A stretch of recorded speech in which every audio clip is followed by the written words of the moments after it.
Hello everyone, welcome to my channel. ఎలా ఉన్నారండి అందరూ? నేనైతే చాలా చాలా బాగున్నా. మీరు బాగుండాలని మనస్ఫూర్తిగా కోరుకుంటున్నా. Welcome to my channel.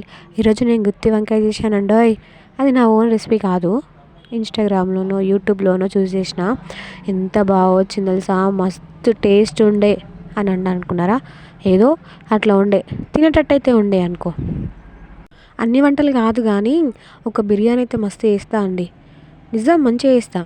అగో ఏందక్కో, నీ డబ్బా నువ్వే కొట్టుకుంటున్నావు, ఎవడన్నా మన సెల్ఫీ డబ్బా మనం కొట్టుకుంటామా అక్క అని అనుకుంటున్నారా? కొట్టుకోవాలబ్బా, మన సెల్ఫీ డబ్బా మనం కొట్టుకుంటేనే ఇంకొకళ్ళ ముందు మనం హైప్ అవుతాం, అంతే కదా. మనల్ని మనం మోటివేషన్ చేసుకుంటేనే రేపు ఏమన్నా పని చేయాలన్నా, ఏమన్నా క్రియేట్ చేయాలన్నా ముందుకెళ్ళగలుగుతాం కదా. అబ్బో, బాగా ఫిలాసఫీలు చెప్పేసిన కదా. సరే అండి. అయినా ప్రెగ్నెన్సీలో చాలా క్రేవింగ్స్ ఉంటాయి కదా. నా క్రేవింగ్ లిస్ట్లో ఈ వంకాయ ఒకటి. అటు సెర్చ్ చేసి ఇటు సెర్చ్ చేసి ఇన్స్టాగ్రామ్లో చూసి యూట్యూబ్లో చూసి లాస్ట్కి ఇన్స్టాగ్రామ్లో చూసి ట్రై చేసిన. బాగానే వచ్చింది.